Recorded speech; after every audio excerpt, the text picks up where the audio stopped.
Hello Amandine. Hello Jeanne, merci de m'accueillir. Écoute, ravie de te recevoir pour cette première interview qui va démarrer sur le podcast Vivante, en plus avec le son des cigales juste à côté qui est là. Je suis vraiment ravie que ça soit toi qui démarre cette série d'interviews parce que tu as été une personne qui a beaucoup marqué les différentes étapes, surtout ces dernières années. Alors peut-être avant de te laisser la parole et de te laisser te présenter, j'ai envie de dire comment on s'est rencontrés et pourquoi aussi c'est important pour moi de t'avoir sur ce podcast. On s'est rencontrés, il me semble, en 2018. J'ai essayé de refaire le cours et pour moi c'est 2018 où je t'avais invité pour une conférence sur la symptothermie. Donc il y a eu beaucoup de chemin entre-temps, je pense de nos deux côtés. Moi, je m'intéressais tout juste au cycle féminin. Je venais d'accoucher de mon 3e enfant et je voulais quelqu'un qui puisse faire dans les journées et les événements que j'organisais une conférence vraiment sur ce sujet. Je ne me sentais pas légitime dans ce cadre-là. J'ai galéré à avoir quelqu'un et ton numéro, je crois que j'ai dû avoir 3 personnes avant d'avoir ton numéro, et t'es venue. Voilà, donc c'était une première rencontre et puis après qui s'est ponctuée de différents échanges, de voir aussi les évolutions qu'on a eues de notre côté. Et ce qui m'a fait t'inviter aujourd'hui, c'est que moi j'ai toujours été impressionnée par ton franc-parler et la manière de poser les choses, en fait, d'oser les dire. Je sais que quand on le reçoit, nous, ça a l'air fluide et je pense qu'il y a aussi tout un chemin derrière. Mais tu as partagé plusieurs fois des expériences de vie, ton parcours avec aussi la drogue et là où tu en es aujourd'hui. Et je me suis dit, mais comment elle arrive à poser ça, à se sentir à l'aise et moi, je pouvais pas, tu vois, avec tout mon passif, je n'arrivais pas à pouvoir le poser. Et finalement, c'est aussi de t'entendre plusieurs fois reposer tout ça qui m'a aidée à pouvoir passer du stade où j'ai écrit le livre pour moi, pour mes enfants, à pouvoir parler de mon histoire, pouvoir parler d'adultère, pouvoir parler de mariage arrangé, pouvoir parler de tout ça, même si c'est encore timide, mais en tout cas, voilà, c'est ça qui m'a vraiment poussée à te demander de venir et puis aussi qui m'a marquée dans ton histoire. Merci pour ce que tu partages. Déjà, je me souviens quand tu m'as contactée pour la conférence sur la symptothermie. Et pour moi, c'était un grand moment parce que j'adore être sur scène, j'adore transmettre. Et quand je suis arrivée chez toi, donc tu étais dans la région à la Seine-sur-Mer, si je me souviens bien. Et j'étais vraiment tellement heureuse d'être là. Tu vois, donc tu as participé aussi à un moment de ma vie très fort où de venir donner une conférence, il y avait un beau public. Donc c'était hyper chouette ce que tu avais organisé. Et là, quand tu viens de dire que tu te sentais un peu timide sur certains sujets, hier, quand j'ai écrit un post sur toi en partageant ton témoignage, et je me suis dit, attends, Jeanne, elle m'a dit, tu me l'as dit à moi pour le mariage forcé, mais donc j'ai cherché sur Internet pour voir si c'était vraiment public et si j'avais le droit de le partager. Et en fait, ça ressortait dans aucun résultat. Et je me suis dit, mais non, mais je crois que je l'ai vu publiquement, mais je suis pas sûre. Et je me suis vraiment posé des questions et du coup, j'ai pas osé l'écrire. Mais je trouve que c'est une expérience forte que tu partages. Donc, je trouve que ça met vraiment en lumière qui tu es. Et tu vois, ce point-là, justement, j'ai pas osé le partager encore sur mon compte principal, qui est mon compte beaucoup lié au cycle féminin, finalement, à l'accompagnement des femmes. Et j'ai créé un 2e compte qui est lié plus au livre, à ce que j'écris et puis aux expériences de vie. Parce qu'au début, je me sentais vraiment pas du tout à l'aise de le partager là où il y a beaucoup de gens qui me connaissent, qui connaissent pas mon histoire aussi. Et toujours cette peur, finalement, du jugement, même si on travaille dessus, mais il y a toujours un stade. Je vois à chaque fois, il y a un stade au-dessus qui arrive. Je dis, ah, c'est bon, je l'ai passé. Et non, il y a encore une couche qui revient. Donc, j'ai créé un compte à part, effectivement, pour pouvoir en parler sur ce 2e compte. Et du coup, est-ce que tu peux te présenter finalement aujourd'hui qui tu es? Donc là, on a parlé de ton passage sur la symptothermie, de là où tu en es aujourd'hui, mais est-ce que tu peux te présenter et présenter ton histoire? Parce que c'est ça qui va m'intéresser et c'est ce que je veux transmettre à travers ce podcast, c'est aussi les parcours. Vraiment les parcours atypiques de chacun et chacune, les épreuves, ce qu'on pourrait dire qui sont difficiles, qui pourraient, entre guillemets, nous anéantir, et finalement de voir comment, toi, ça t'a fait grandir aussi, Et voilà, c'est vraiment cette histoire-là qui m'intéresse aujourd'hui, voir comment tu as rebondi à travers tout ça. Ok. Donc aujourd'hui, moi, j'accompagne les femmes dans leur expansion entrepreneuriale à travers des stratégies digitales, mais aussi à travers une élévation de sa marque, un shift identitaire, donc oser prendre sa place en tant que dirigeante. Et ça, la manière que j'ai d'accompagner, elle est beaucoup inscrite et beaucoup en lien avec mon histoire. Et je pense qu'aujourd'hui, quand on a des offres et qu'on est entrepreneur, en fait, nos offres, elles reprennent tous les fragments de notre histoire. C'est pour ça que c'est important de récupérer ce par quoi on est passé. Et tu vois, je te donne un exemple. Je vais parler de mon histoire à travers l'héroïne et la drogue. Mais en tout cas, dans ma manière d'accompagner mes clientes, je vois bien que j'ai une appétence au risque. L'énergie du manque, je sais totalement la gérer parce que je pense que ça vient de mes années de consommation d'héroïne. Donc pour revenir sur mon histoire, j'ai commencé l'héroïne, souvent je dis de 15 à 25 ans, mais c'est un raccourci parce que c'était vraiment à la fin de ma 15e année, c'est plus de 16 à 26 ans, où j'ai consommé de l'héroïne par voie nasale. Donc ça c'est important parce que si je l'avais consommée par injection, je ne sais pas si je serais encore en vie. En tout cas mes amis qui ont commencé à s'injecter, ils sont tous décédés. Donc je pense que ça m'a sauvé la vie aussi. Mais voilà, j'ai commencé à consommer des drogues, sachant que je fumais déjà de la marijuana à partir de mes 12 ou mes 13 ans. Donc j'ai commencé assez tôt à consommer des substances. Et je suis partie dans les extasies, la MDMA, un peu la cocaïne, l'héroïne, mais c'est vraiment l'héroïne qui a été ma drogue à moi. C'est la drogue que j'ai préférée par-dessus tout. Parce que les drogues sont aussi en fonction des personnalités des gens. Moi, si je prends de la cocaïne, je vais me transformer en to-do list et ça va me stresser. Donc, je vois pas l'intérêt. Et l'héroïne, c'était vraiment atteindre un état de grâce, avoir l'impression de nager comme dans du coton, ne plus avoir aucun problème. On aurait pu m'annoncer la mort de mes proches, ça ne m'aurait pas du tout affecté, dans un détachement total. Un peu comme l'Eldorado que visent les gens spirituels. Moi, je l'ai atteint, l'illumination grâce à l'héroïne à un moment, qui était une douce illusion, parce qu'au début c'est comme ça, et après il y a l'addiction qui fait que c'est pas comme ça. Et j'ai quand même réussi à tenir 2 ans avec l'héroïne sans en être addict. C'est-à-dire que j'avais pas de crise de manque, je pouvais consommer de temps en temps, mais j'avais pas vraiment de crise de manque. J'ai commencé, je pense, vers mes 17 ans et demi, quelque chose comme ça, 17 ans et demi, 18 ans, à vraiment avoir du manque, à être suivie dans des instituts. Donc j'ai quand même été dans des hôpitaux, instituts pour être suivie. Ah oui, aussi parce que ma grande sœur, elle avait détecté dans mon sac de l'héroïne, elle m'a obligée à le dire à mes parents. Donc j'étais un peu obligée de me soigner.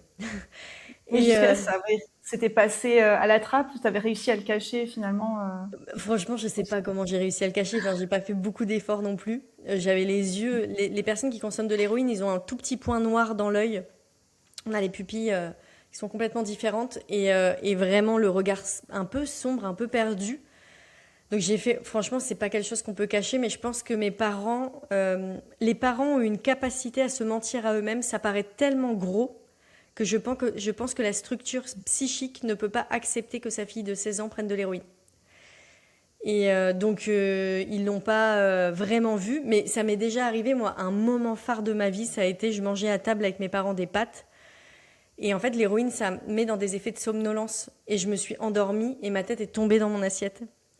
Et ça, c'est vraiment un moment où je me suis dit, waouh, c'est parti hyper loin quand même.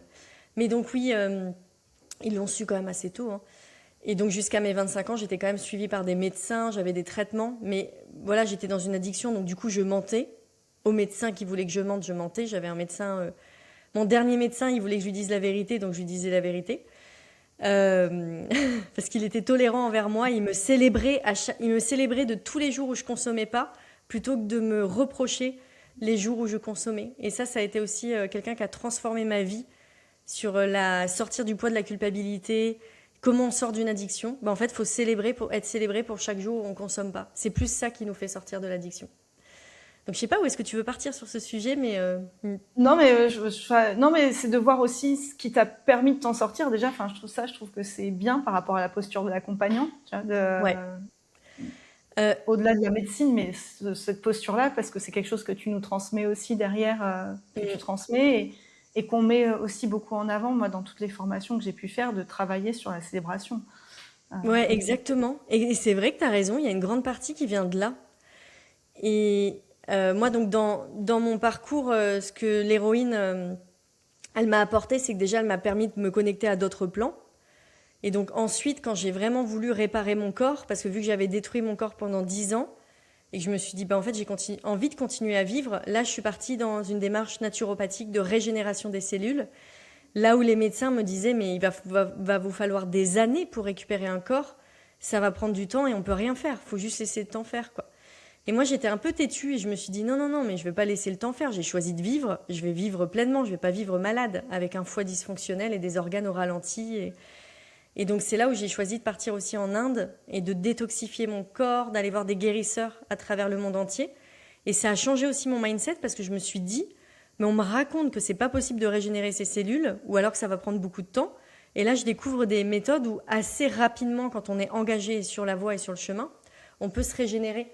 Donc ça, moi, j'ai trouvé ça plutôt magique.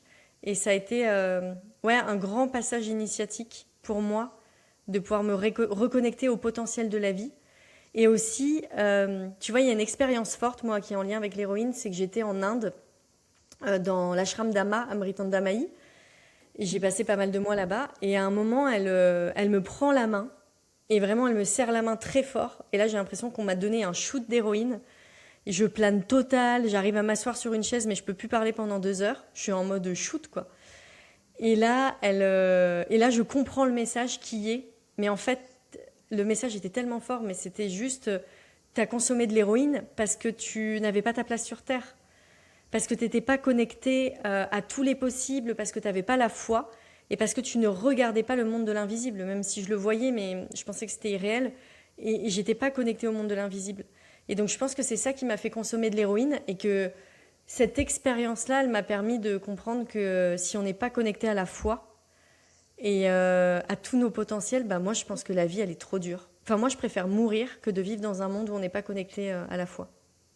Est-ce que tu pourrais dire que ça rejoint, parce que la foi, je sais que ça peut faire tiquer aussi certaines personnes et qu'on n'est pas forcément à l'aise avec ce mot-là, mais de dire finalement où est le sens dans la vie qu'on mène, est-ce que ça peut rejoindre ça? Et je vois énormément on va dire dans la partie métier que j'ai de closer, où je suis sur des offres où il y a de la reconversion professionnelle, où il y a ça, et puis dans des échanges que j'ai avec d'autres personnes, il y a beaucoup de gens qui ne savent plus où est le sens. Ils ont pas de sens dans là où ils sont. Donc, sans mettre le mot foi dessus, moi, je mettrais peut-être cette phrase-là.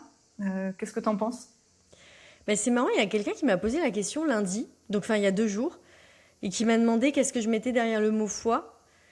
Et donc c'était une personne plutôt qui est un peu écolo, etc. Et qui, je crois, de ce que j'ai compris de notre échange, qui croyait pas vraiment en Dieu. Et je lui ai dit, mais en fait, derrière la foi, c'est très personnel, la foi. Il n'y a personne qui peut te définir ce que c'est que la foi. Je pense que c'est un chemin personnel. Et je lui ai dit, tu peux mettre des valeurs aussi à l'intérieur de la foi, mais je ne peux pas te décrire ce qu'est la foi pour toi, je lui ai dit. Parce que vraiment, j'ai vraiment l'impression que la foi... Enfin, moi, quand j'étais non-croyante, je pense que j'ai toujours été croyante, mais je me pensais non-croyante. Et je me souviens à un moment, j'ai vraiment pété un plomb contre Dieu, alors que je croyais pas en Dieu. Donc c'est quand même assez gros. Et j'ai dit, mais tu me saoules, ma vie elle est compliquée. Je vois bien que ceux qui ont la foi, la vie est plus simple pour eux. Si t'existes vraiment, t'as intérêt à m'envoyer un signe. Genre, je l'ai menacé, quoi. Et en fait, j'ai vraiment été servie, quoi. J'ai été servie dans le sens... pour moi, avoir la foi, dans ma définition à moi, parce qu'encore une fois, je pense que c'est très, très personnel, ce chemin-là. Pour moi, c'est savoir que je ne suis pas seule à œuvrer. Et c'est savoir que quand je mets en place des actions, quand je fais, il y a des forces, mais beaucoup plus grandes que moi, qui sont en train d'œuvrer en même temps. Et tu vois, j'en parlais avec ma sœur hier sur un sujet qui me tient énormément à cœur. Elle est productrice de plantes médicinales, donc tu vois ce qu'elle fait, ma sœur. Ouais. Et elle a un terrain. Et donc là, elle était en pleurs hier parce que ils ont quasiment pas de production. Son compagnon est maraîcher aussi. Ils ont rien à vendre sur le marché. Là, elle dit, bon, si on arrive à récupérer 4 tomates par jour, mais bon, ça suffit juste à notre consommation personnelle. On peut même plus vendre parce qu'avec la canicule, les arbres ont cramé. Il n'y a plus de plantation, c'est très grave. Là, je pense qu'elle prend conscience qu'elle va être obligée de changer de métier. Et la majorité des maraîchers, on en parle très peu. On parle de la canicule, les gens disent on a chaud, mais personne ne parle de tous les maraîchers qui sont en train de mourir, quoi. Et donc, ouais, elle était plutôt en larmes, enfin pas plutôt, très perturbée. Et à un moment, elle était en colère aussi contre les gens qui faisaient rien contre le changement climatique.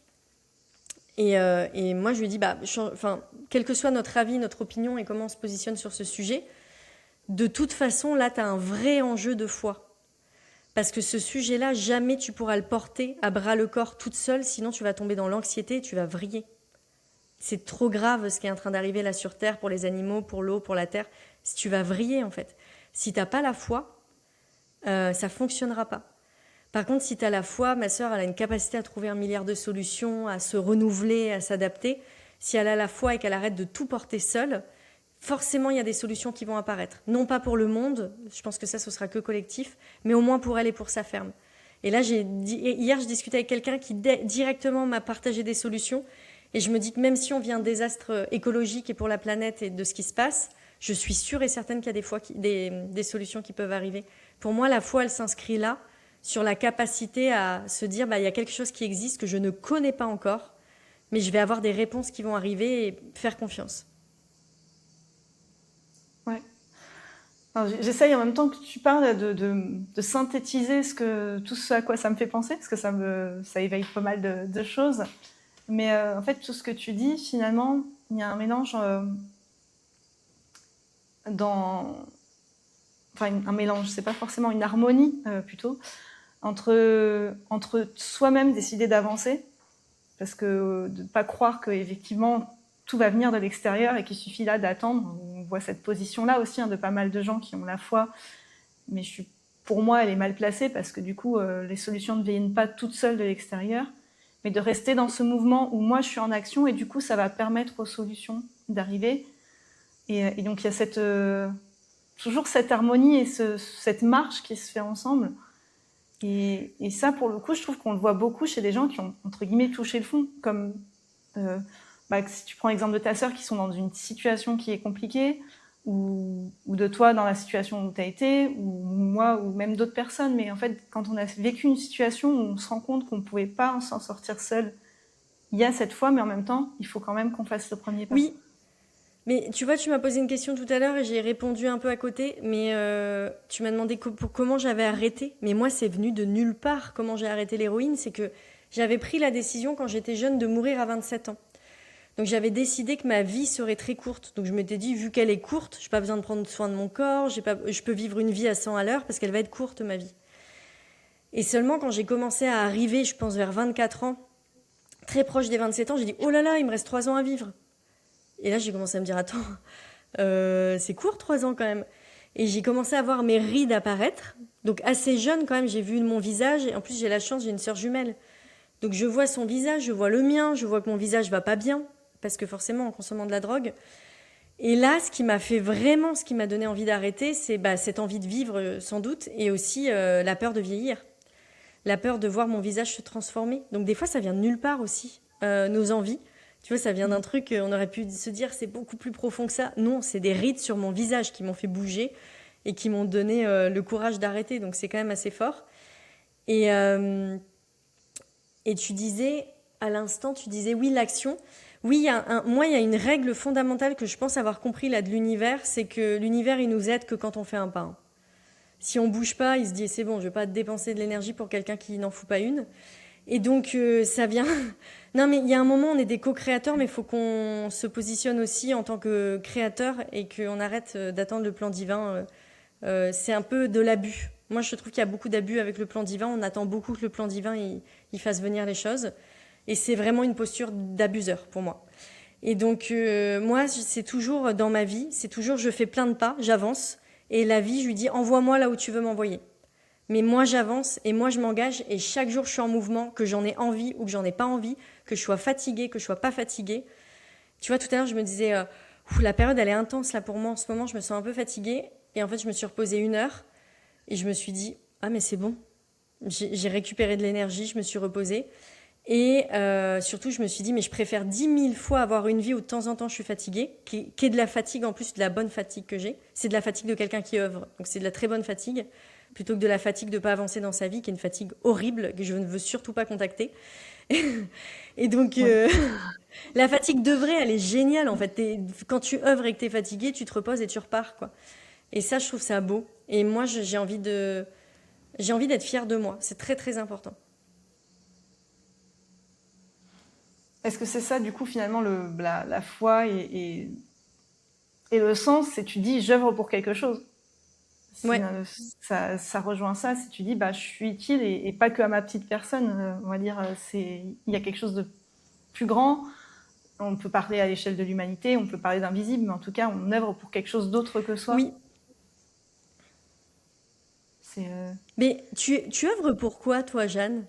Si c'est pas trop personnel. Bah, tu sais, c'est une question que je me suis posée et que je me suis posée dans tous les sens avec pas mal de changements et d'ajustements ces derniers temps. J'ai longtemps œuvré en me disant je veux changer pour les femmes. Pour les femmes, à partir du cycle, quand j'ai quand même passé 8 ans autour du cycle féminin.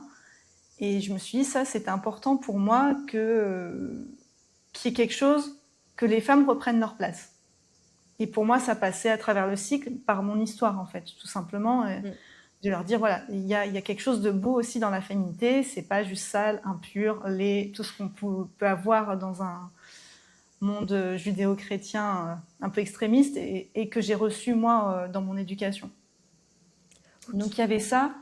Et en même temps, il y avait quelque chose qui sonnait faux, entre guillemets. Pas que le sujet soit faux, mais j'avais l'impression qu'il y avait quelque chose que j'avais pas encore touché. Je sais pas comment l'exprimer plus que ça. C'est qu'il y avait une couche en dessous. Et il y a quelque chose que j'ai lâché il y a pas longtemps, c'est qu'au niveau de mon activité, financièrement, elle n'était pas assez lucrative pour pouvoir mener la vie que je souhaite. Et pour pouvoir continuer la vie que j'ai mis en place avec mes enfants. Et je me suis posé la question de qu'est-ce qui était important. Dire pourquoi je fais ça, qu'est-ce qui est important. Je me suis battue pendant 8 ans sur le business.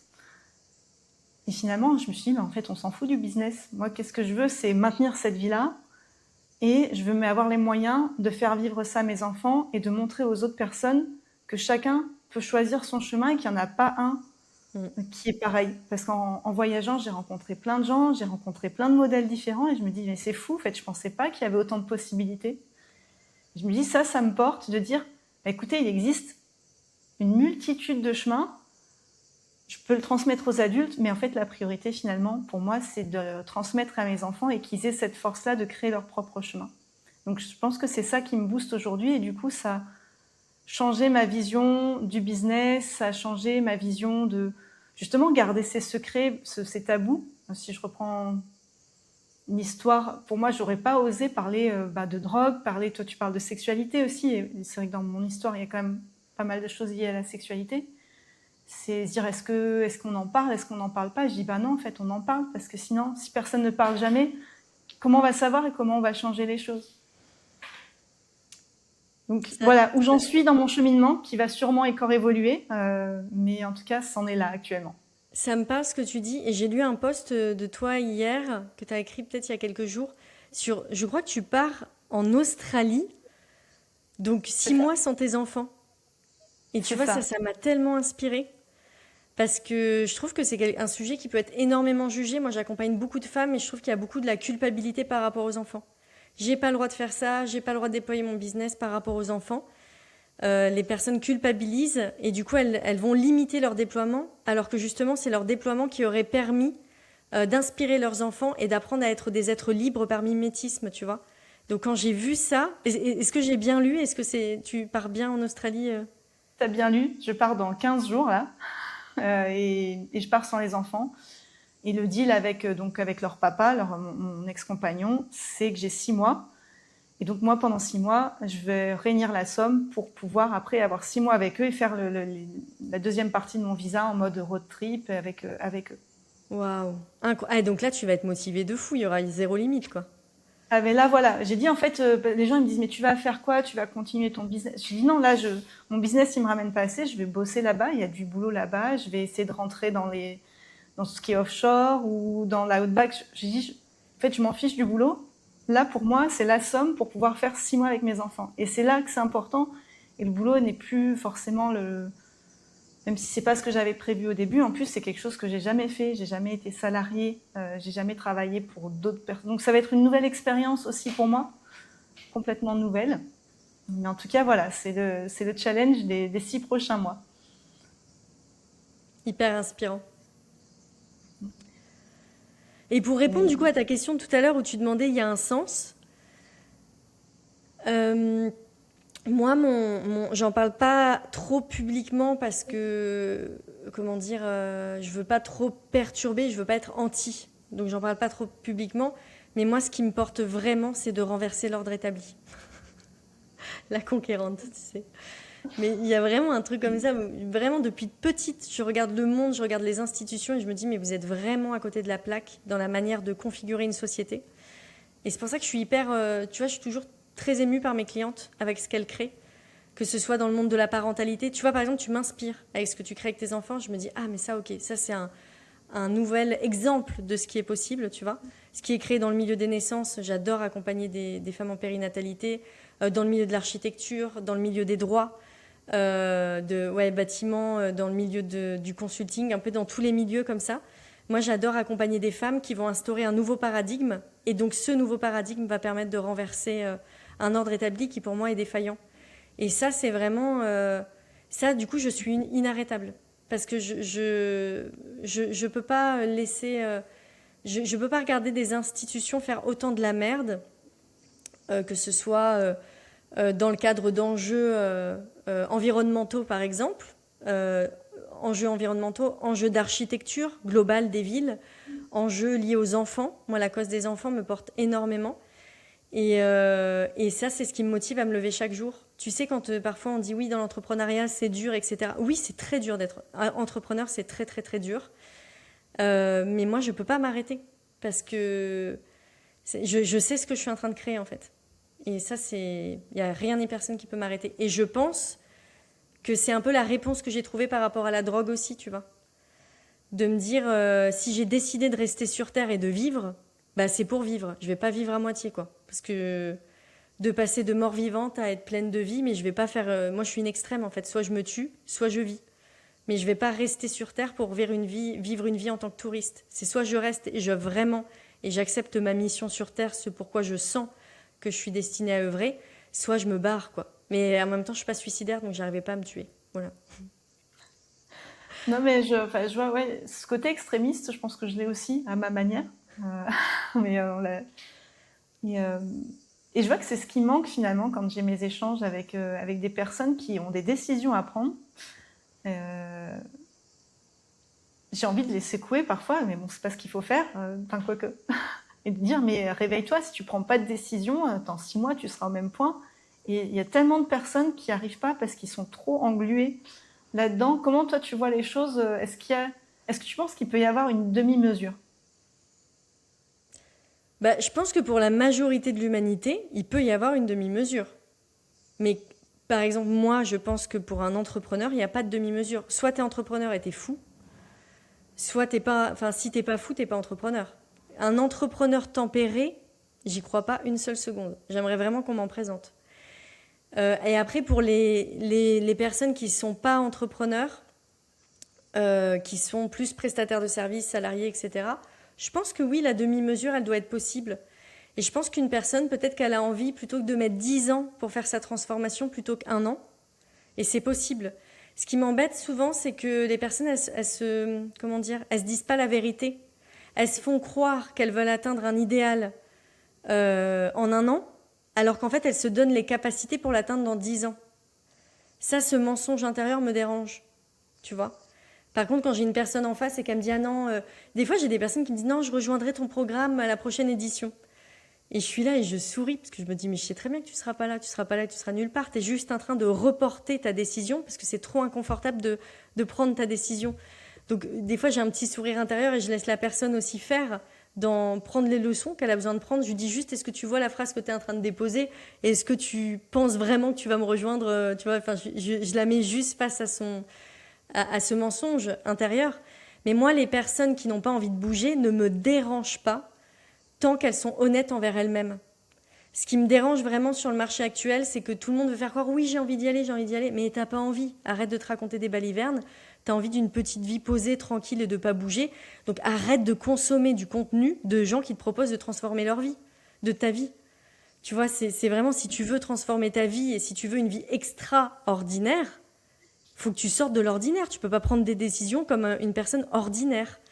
Et moi, j'aimerais bien que les personnes qui ont envie d'être ordinaires, elles reprennent des décisions comme des gens ordinaires et qu'elles arrêtent de se raconter le mensonge. Parce que ça crée, ça crée de la schizophrénie. Après, les gens sont frustrés. Après, ils vont même accuser les coachs. Tu vois, en mode oui, tout le monde dit qu'on peut réaliser ça, mais c'est pas vrai. Oui, mais t'as pas bougé ton cul d'un seul millimètre. Je vais pas bouger pour toi, quoi, tu vois. Et donc, j'aimerais bien, moi, qu'il y ait beaucoup plus de responsabilité humaine. Ça me ferait plaisir. Je te rejoins tellement là-dessus. Mais bon, ça c'est une question. Ouais, je sais pas comment.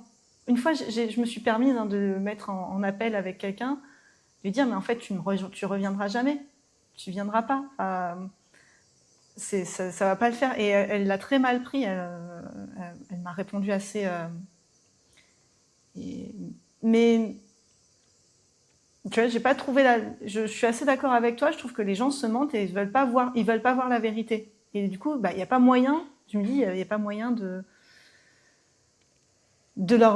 les mettre en face de ce qu'ils sont parce qu'ils ne veulent pas voir. Et donc à ce moment-là, comment tu changes? Parce que est-ce qu'il faut vraiment arriver à toucher le fond si je repars sur des histoires ou des personnes qui ont vécu des situations difficiles? Est-ce qu'il faut qu'ils arrivent à vraiment toucher le fond pour pouvoir rebondir? Ou est-ce qu'il y a justement possibilité de regarder les choses en face à un moment donné? La vie, elle va envoyer 2-3 uppercuts. Hein. Je veux dire, quand les décisions sont pas prises, soit on prend des décisions courageuses et ça demande énormément de courage et de force intérieure. Parce que prendre des décisions, on a peur, on ne sait pas si ça va marcher, enfin, on se raconte plein d'histoires dans la tête et tout. Il faut beaucoup de courage pour prendre des décisions inconfortables. Donc soit on prend des décisions inconfortables et on a un énorme inconfort choisi, soit on ne prend pas les décisions et on aura un énorme inconfort non choisi et beaucoup plus violent. Moi, je le pense fortement. C'est-à-dire qu'à chaque fois que j'ai pas pris les décisions que j'étais censée prendre, j'avais soit des accidents de voiture, soit des drames qui arrivaient dans ma vie. Et je savais très bien que c'était le fruit de mes non-décisions. Et tu vois, c'est pour ça que souvent, quand il y a des personnes... Ouh là là, je vais faire très attention à ce que je vais dire. Je vais nuancer ce que je vais dire là. Comment? On va mettre le podcast en zone rouge. Non, mais je vais faire attention quand même. Mais parce qu'il faut que je nuance. Là, c'est très important ce sujet-là. J'ai pas la connaissance sur tout, mais on peut dire que dans peut-être 80% des cas, les personnes qui tombent malades, c'est la conséquence de non-décision. Et là, les personnes vont se dire, mais j'ai chopé le cancer, je ne sais pas pourquoi. Ouais, mais si tu regardes ta vie et que tu regardes les non-choix qui ont été faits, toutes les émotions qui n'ont pas circulé à l'intérieur de ton corps, les moments où tu t'es abandonné, ça vient pas de nulle part.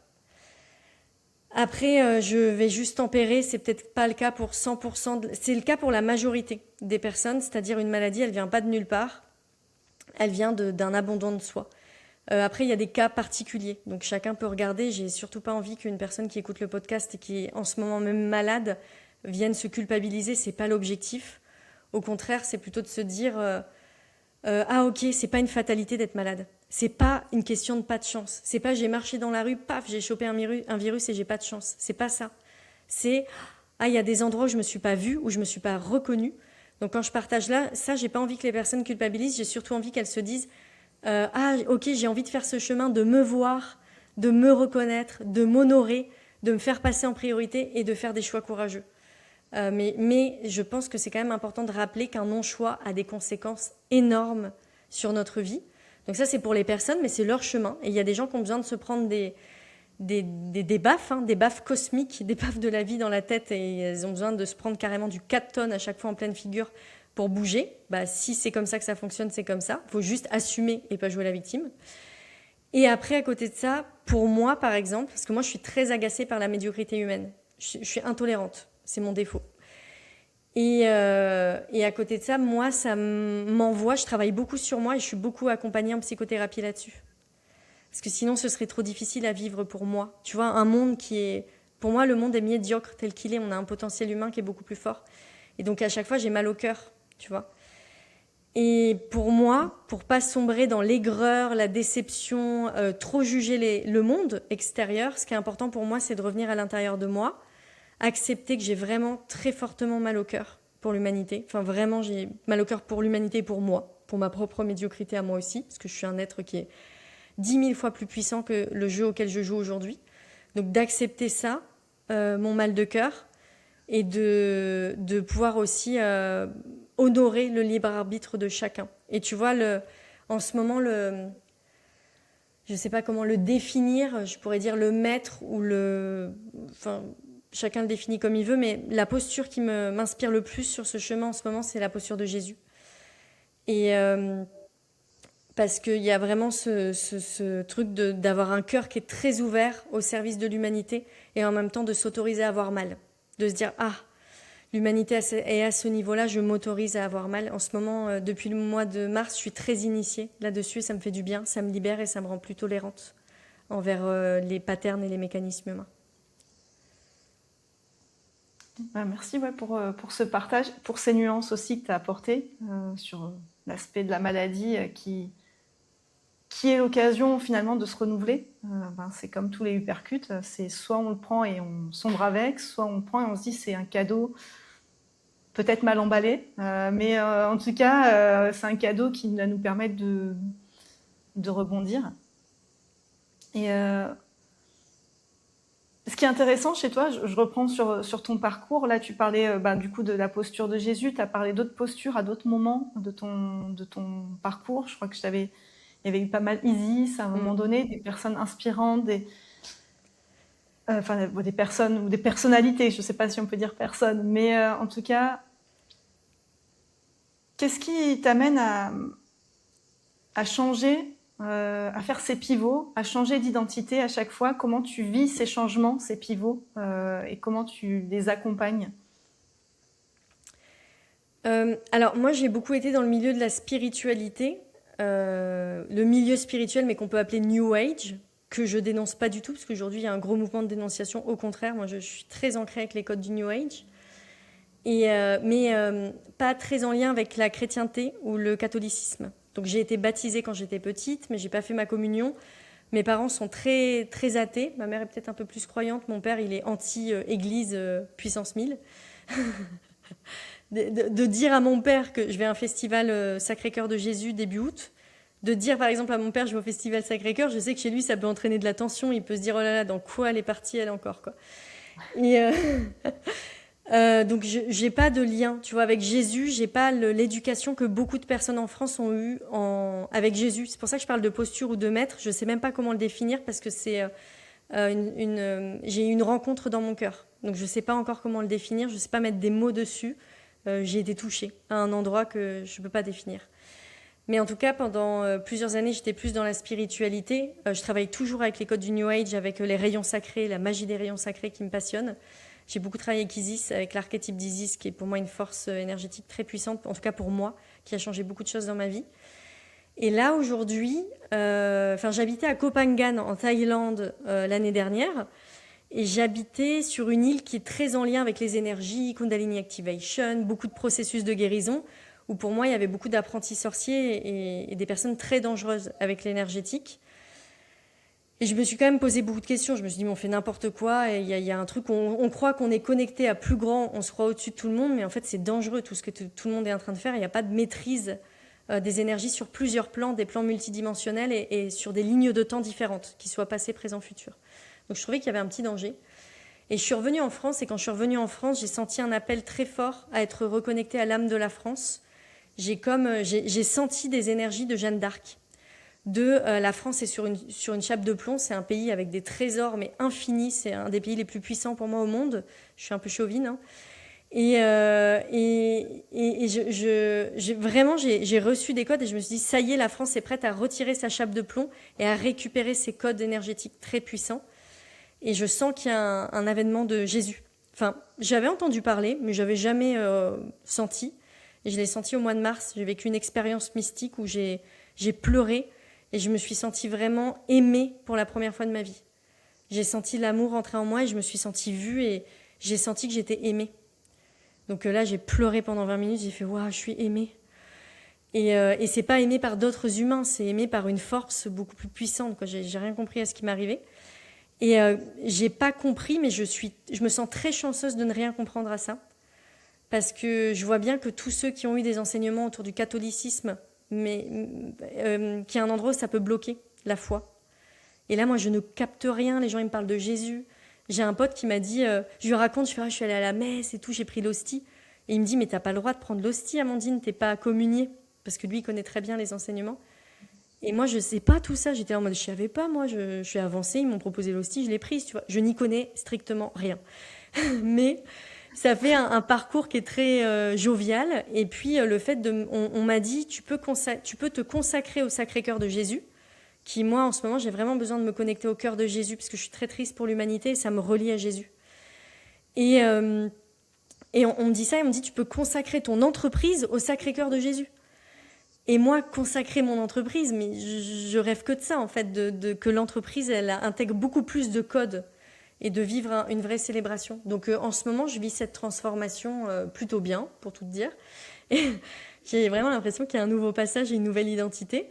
Et puis, je me sens jeune, je me sens innocente, je me sens candide, je ne comprends rien à ce qui m'arrive, mais je suis surprise par la vie. Et ça, c'est vraiment pour moi, c'est une posture qui est très agréable de découvrir, de me dire « Ah, mais il y a ça, il y a ça, il y a ça », et de recevoir. Je reçois beaucoup en ce moment. Ouais, c'est important parce que du coup, tu le relis pas forcément à au catholicisme, à quelque chose, mais tu peux quand même capter l'énergie qui est là, on va dire l'énergie christique, qui est là, qui est au-delà de ce qu'en a fait l'Église ou les dogmes religieux, si on peut le nommer comme ça. Et pour moi, c'est important aussi. Hein, je suis quelqu'un qui était très j'ai été élevée, alors pas dans le catholicisme, mais avec des dogmes religieux assez particuliers. Et j'ai beaucoup rejeté tout ça, en me disant non. En fait, non. Et j'ai reconnecté avec ça grâce au Code Sophia. Ah oui. Tu nous avais partagé un extrait dans la formation coach en empuissancement du féminin. Et je sais pas, tu avais partagé, lu quelques lignes, et je me suis dit, ce livre, il est vachement bien. En plus, à un moment où je lisais plus, je l'ai pris, je l'ai lu, et ça m'a reconnecté avec toutes ces énergies. Alors, il y avait Isis, il y avait Hathor, il y avait Marie. Et moi, quand j'ai vu qu'il y avait Marie, je dis, ce chapitre-là, je vais le sauter parce que c'est encore un truc religieux et ça me va pas. Et en fait, je l'ai lu et c'est là où ça a pu se connecter. Donc, ça fait pas mal de liens. Et tu vois, il y avait, je reviens un peu sur ce côté, pour moi, il y a encore un peu de tabou là-dedans, de dire, ok, alors c'est par rapport à mon histoire, c'est de dire, oui, mais comment je peux concilier le business et cette captation énergétique, en tout cas, dire que voilà, ça me porte aussi, parce que pour moi, c'est trop, alors je vais mettre au passé quand même, mais il y avait trop de dissonance entre un business qui est pragmatique, et qu'on voit souvent, hein, c'est concret, c'est le quotidien, et cet aspect-là, et finalement, qui n'est pas tangible, qu'on ne peut pas toucher. Comment toi, tu as réussi à allier les deux et en parler aussi facilement des deux côte à côte?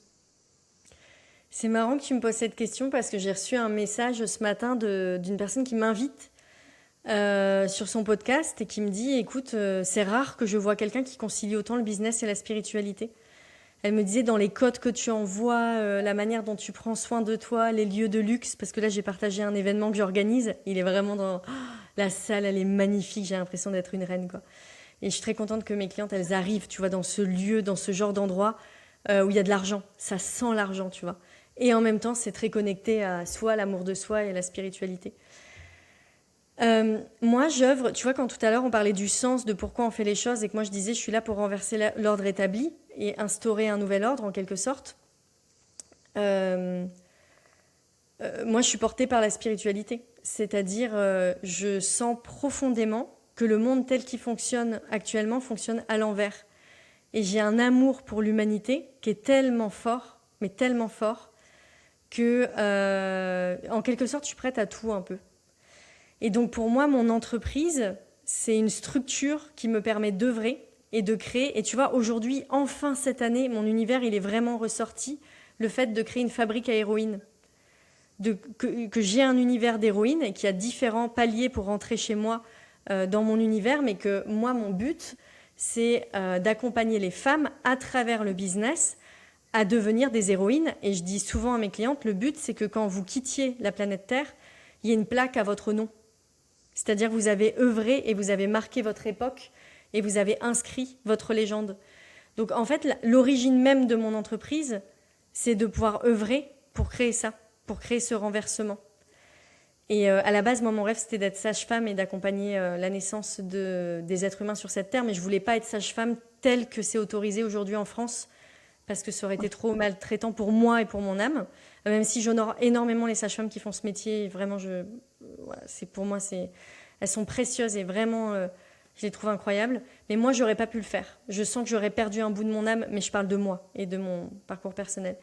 Et là, du coup, d'œuvrer avec mon entreprise, ça me permet de participer à la naissance des femmes et dans leur plein potentiel. Donc, il y a quelque chose de fort dans cette direction. Et comment je relie la spiritualité et le business en permanence, parce que ta question, elle est très juste. C'est-à-dire, tu sais, quand on part dans nos systèmes de vente, on fait nos landing pages, enfin nos pages de vente, on manage en équipe, on établit des objectifs. Il y a quelqu'un de son équipe qui n'a pas mis en place ses actions.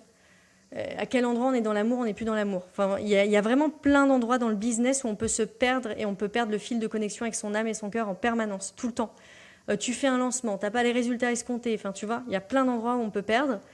Et en même temps, il y a plein d'endroits où on peut retrouver le fil de liaison avec notre âme. C'est-à-dire que, hop, je fais un lancement, mon lancement n'a pas fonctionné comme je voulais. Est-ce que je pars dans mon petit personnage humain, je suis en échec, j'y arrive pas? Ou est-ce que je me connecte à plus grand en mode, ok, l'expérience, elle est là, je vais recevoir quoi qu'il se passe depuis un autre espace et je peux continuer, je récupère les codes et je continue à œuvrer. Et là, j'ai marqué une empreinte très forte.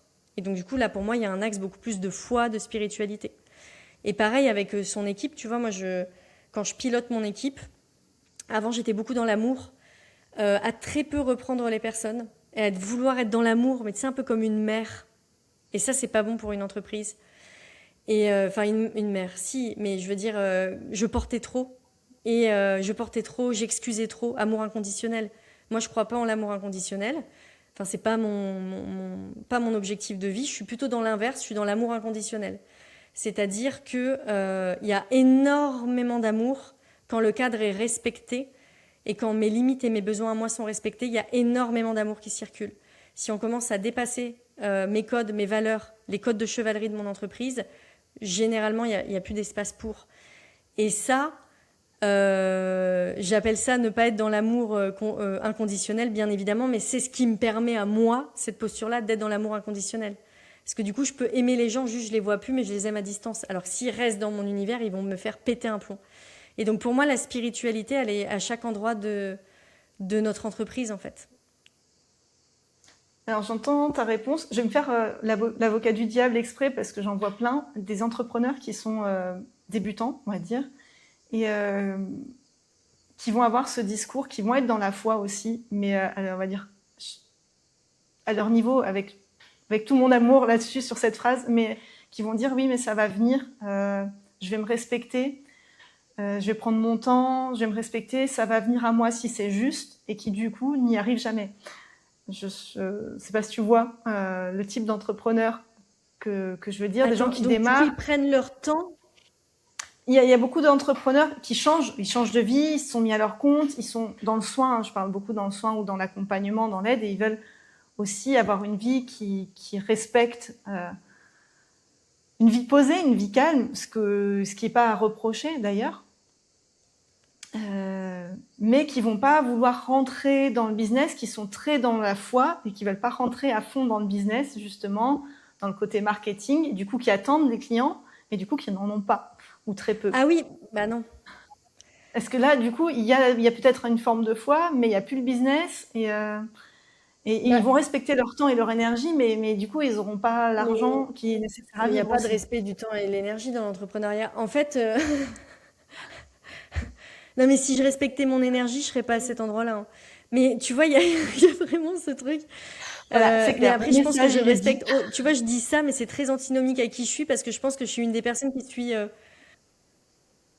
Ah, pardon, ça a coupé, donc tu parlais en même temps. Tu disais quoi? Ah mince, non, je dis voilà, ça c'est dit, c'est posé. Il n'y a pas de respect Non, mais de l'énergie. je pense que, en fait, je dis ça, mais je dis l'inverse aussi. Moi, comment dire? Je pense que je suis une des personnes que je connais qui suis le plus en meilleure santé. Pourtant, j'y vais, hein. Et franchement, mon énergie, je donne tout et j'y vais. Mais j'ai une très bonne santé. Pourquoi? Parce que je vais pas écouter mon énergie vitale forcément à chaque instant. Des fois, je vais pousser un peu trop loin. Il y a des périodes de rush et clairement, je pousse trop loin. Mais derrière, je vais beaucoup être accompagnée de forces vitales et cosmiques qui vont venir m'aider et me soutenir dans l'énergie vitale. Donc je me méfie énormément du milieu du bien-être qui dit il faut faire attention si tu es fatigué, te reposer. Mais te reposer de quoi en fait? Et, et j'ai vraiment du mal avec... Mais si on croit qu'on peut être entrepreneur et se reposer quand on est fatigué, mais c'est un mensonge collectif. Et moi, ça me rend dingue d'entendre ça. Parce que je me dis, est-ce que vous pourriez arrêter de vous considérer comme des petites choses, quoi, tu vois? Donc déjà, il y a ça. On a vraiment une capacité, et donc toi, tu le représentes avec les méthodes antifragiles, Jeanne. On a une capacité à dépasser nos limites.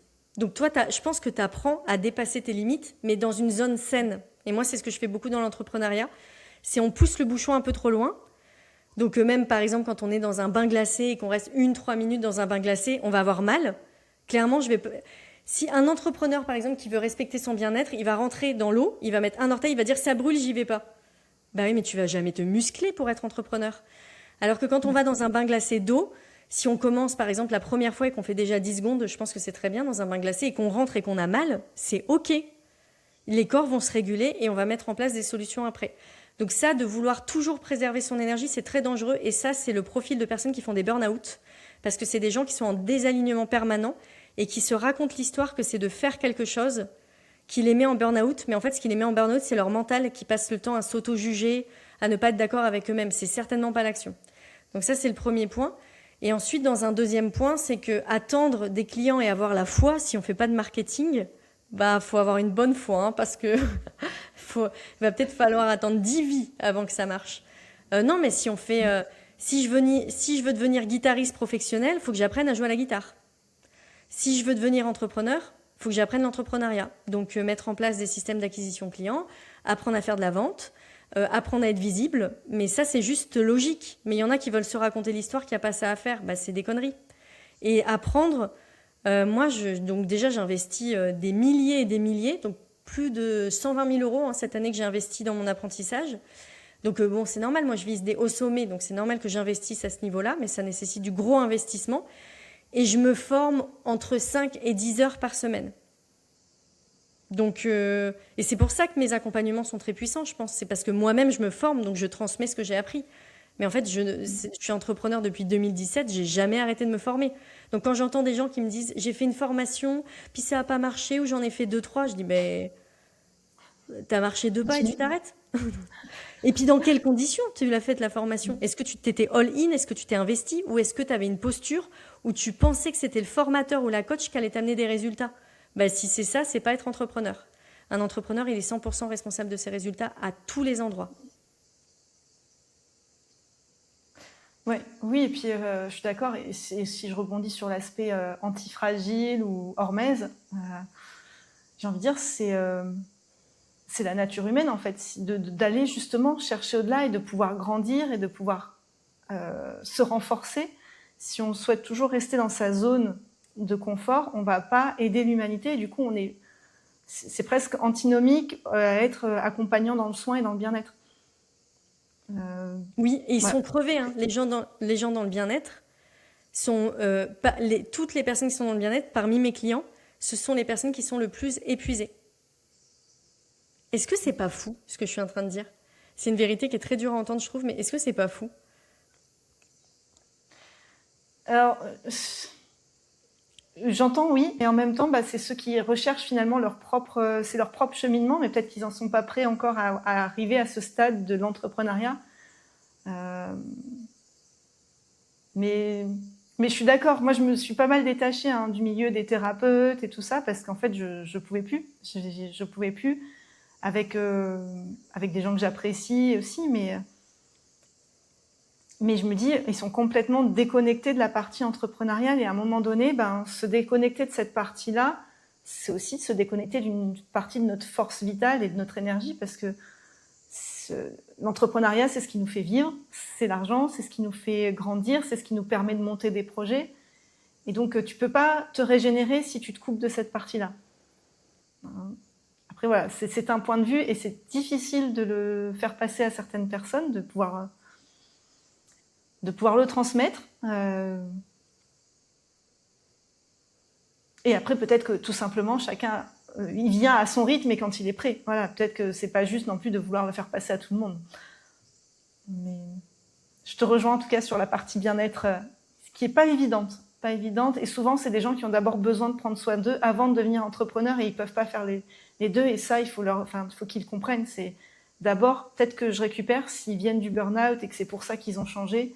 Il faut peut-être passer par l'étape où ils récupèrent assez d'énergie pour pouvoir passer à autre chose et puis pouvoir s'expandre, en fait, tout simplement. Ouais, le respect de son énergie, c'est vraiment un point qui est très très fort. Et surtout, moi, ce que j'observe dans le milieu du bien-être, qui est mon milieu, hein, c'est vraiment, donc je le connais très bien pour pouvoir en parler.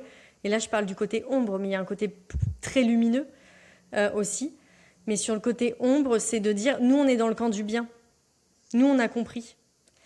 Et moi, ce que j'adore, c'est de dire, ok, t'as compris, t'es en train d'expliquer au monde comment fonctionner en prenant soin de soi, mais là, en ce moment, tu l'incarnes pas. Donc, en fait, tu l'as compris dans la tête, mais tu l'as pas compris dans le corps. Et tant que tu l'as pas compris dans le corps, ça va bloquer aussi tes ventes. Donc, du coup, il y a une posture à la fois, il y a l'entrepreneuriat, ça s'apprend à travers des techniques et des compétences, mais il y a aussi une identité. On ne peut pas vendre un chemin qu'on n'a pas nous-mêmes accompli. Et il y a cet enjeu-là qui est très, très, très présent. Oui.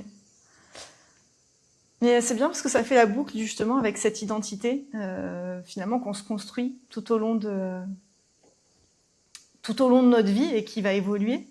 Et ça va m'amener vers la fin, parce que moi, je voulais conclure, du coup, avec des questions, des petites questions. Et la première question que j'avais envie de poser, c'est quand tu changes d'identité, quand tu fais tes pivots, quelle est l'habitude? Alors peut-être que ça n'a pas toujours été la même, mais si tu peux nous en donner une ici, quelle est l'habitude qui t'a permis de maintenir ça? Parce que ça ne se fait pas en claquant des doigts, un changement d'identité, il y a quelque chose à instaurer, à installer. Est-ce qu'il y a une habitude qui t'a permis de tenir les changements pour incarner une nouvelle identité? Alors, là, je ne sais pas si la réponse, ça va te plaire, Jeanne. Je peux la donner. C'est à partager après, je te dirai. Je te dirai. En fait, moi, je suis très pas douée pour tenir des habitudes, je ne sais pas faire. Je suis trop un être instable, tout feu, tout flamme, tout azimut qui part dans tous les sens. Donc, je sais que je ne sais pas faire. Et comme j'ai conscience de cette incompétence chez moi, et franchement, j'ai mis en place plein de choses. J'ai conscience que je ne sais pas tenir mes engagements seule. Donc du coup, ce que je fais, c'est que j'ai toujours une coach que je paye très très cher. Parce que si je la payais pas cher, je pourrais me mentir à moi-même. Et je la paye. En fait, quand je dis je paye cher, c'est que c'est un gros montant, mais c'est pas cher par rapport à la valeur apportée. Parce que bien évidemment que ça correspond exactement. Je vais pas dire que c'est cher et pas honorer le prix. Au contraire, je suis très contente. Je suis très contente d'investir et de donner cet argent. Ça, c'est important aussi. Et donc, moi, j'ai toujours une coach sur laquelle je m'engage financièrement parce que du coup, comme je m'engage, j'ai pas d'autre choix que d'y aller. Mais encore une fois, cette technique et cette manière que j'ai de fonctionner, c'est parce que je me connais et que je suis un peu filou et que j'ai la tête qui va un peu partout, donc je pourrais me perdre sinon. Donc, à la fois, j'ai des engagements avec des coachs, j'ai des engagements avec mon équipe.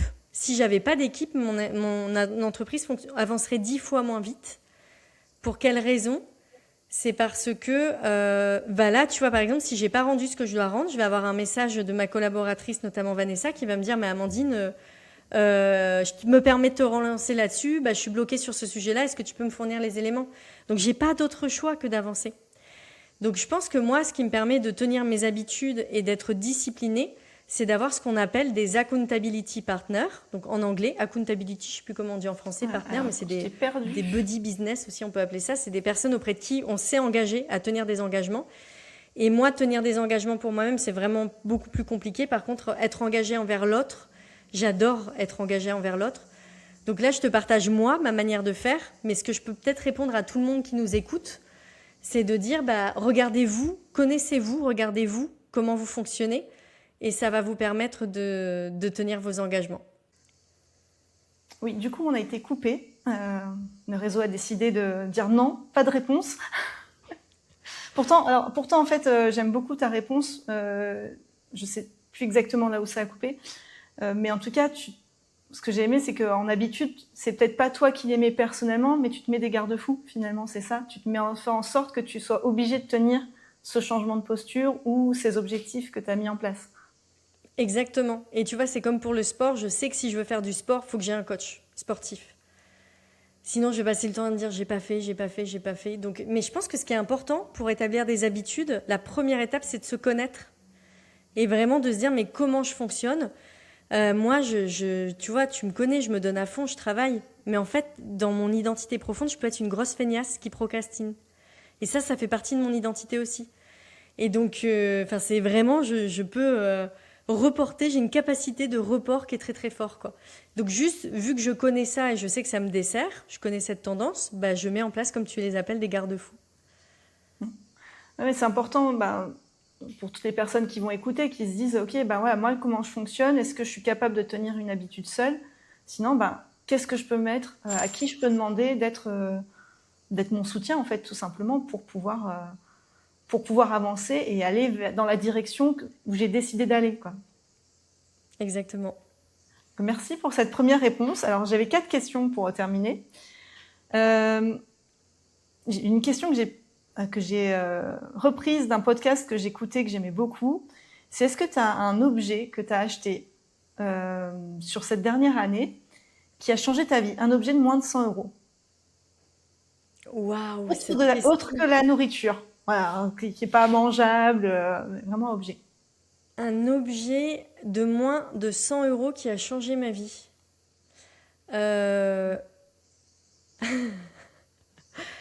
Et changer ma vie, attends, tu peux me guider dans la question, c'est quoi changer ma vie? À tout niveau, ça peut être perso, c'est pas forcément business, c'est quelque chose qui t'a apporté vraiment quelque chose qui t'a fait du bien, dans ton quotidien, dans ce que tu mets en place. Ok. J'ai pas d'autres réponses qui me viennent pour le moment, mais je peux juste te dire que la semaine dernière, j'ai acheté cette robe que je porte là. Et qui, pour moi, ça a été un moment, ça doit faire cette robe, ça doit faire cette forme-là et cette couleur, ça doit faire 5 ans que je la cherche. Donc quand je l'ai vue, j'ai dit, ça fait 5 ans que je cherche cette robe. Et en fait, ça a été de la mettre, j'ai senti que j'avais un changement d'identité. J'ai senti que j'avais un vêtement qui épousait toutes mes facettes et qui me mettait en lumière. Donc j'adore la mettre, je la mets parfois le soir, je la mets beaucoup en ce moment, je t'avoue, parce qu'elle fait partie de mon shift identitaire. Et donc, je dirais que c'est plus au niveau vêtements, moi, les objets. J'investis énormément en ce moment sur les vêtements. Là, j'ai trouvé une veste en cuir que je cherchais depuis 10 ans. Donc, c'est quand même assez fou. Et puis, tu sais, j'ai investi. Je me suis dit, la veste, elle est incroyable. Et j'avoue que pour me transformer et accepter une nouvelle identité et créer des résultats, j'utilise énormément le vêtement. Nickel comme réponse. Parce que je trouve que c'est... Souvent, on a des idées sur des choses pour changer de vie ou sur des investissements qui sont énormes. Et des fois, il suffit d'un tout petit truc pour dire, OK, ça m'aide. J'ai une astuce, c'était une formatrice qui nous racontait ça. Elle me disait, moi c'est bête, mais quand ça se voit pas, mais quand je dois parler devant un public, quand je dois aller faire une conférence, je mets toujours ma culotte rouge. C'est celle-là. Tu vois, c'est un objet, et pourtant, tu vois, c'est pas un investissement de fou, elle a pas pris un gros truc. Alors, bien sûr, elle a dû se former à côté, mais ce qui lui donne confiance et ce qui lui permet d'incarner sa posture sur scène, c'est cet habit. C'est sa culotte rouge. Voilà. Ouais. Et moi, ça m'a marqué. Et je me dis, en fait, des fois, on met trop les choses tellement loin et inaccessibles qu'on s'empêche de voir les petites choses qui nous permettent d'avancer au quotidien. Ouais. C'était pour la petite astuce. Donc, la robe, ça marche. Donc, avis à tous ceux qui écouteront. Voilà, un habit peut aussi incarner justement le changement de ce qu'on veut mettre en place. Est-ce que tu aurais une recommandation d'un podcast ou d'un livre pour pouvoir inspirer et qui incarne aussi peut-être le changement ou la discussion qu'on a eue aujourd'hui? Moi, les podcasts sur un peu la discussion qu'on a eue aujourd'hui, les podcasts qui m'inspirent le plus, c'est ceux d'Anne-Claire Méret, que tu connais aussi, où je me suis beaucoup formée, moi, chez Anne-Claire. Et je trouve Anne-Claire, elle a un niveau d'optimisme qui est hyper puissant et en même temps du discernement. Mais c'est une des coachs que je vois le plus travailler son mindset. Tu vois, pour toujours voir, même dans une situation qui est très complexe, elle va toujours voir ce qu'elle a besoin de récupérer comme code, comment créer différemment. Elle tombe très peu dans le drama, tu vois. Il y a vraiment et c'est de manière très simple, très concrète et très réelle. Donc j'adore. Et elle a écrit un livre qui s'appelle Millionnaire Make Money from the Art. Non, Millionnaire Mindset, un truc comme ça. Et je trouve que tout le monde devrait l'acheter. Ça marche. Je mettrai les références sous le podcast, comme ça, ceux qui voudront pourront aller voir et le prendre et l'acheter, le lire. Et du coup, la dernière question, est-ce que qui tu verrais venir sur ce podcast pour partager sa propre histoire? Est-ce que tu verrais quelqu'un Alors, je réfléchis. Une personne donc qui a vécu, qui vient de loin. C'est ça, qui vient de loin, voilà, qui vient de loin, qui a vraiment fait des shifts dans sa vie qui lui permettent qui a transcendé en fait sa propre histoire. Ouais.